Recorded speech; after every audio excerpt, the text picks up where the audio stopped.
We get the privilege of being able to help someone on a day that's not going well for them, and that makes the work very much rewarding and fulfilling for us. To be there on their worst day and to help them any way I can and maybe make their worst day a little bit better. It's something I've always wanted to do.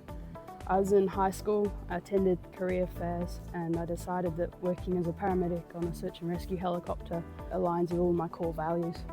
I'd like there to be someone there for my family on their bad day, and I hope that I'm that person when people need me.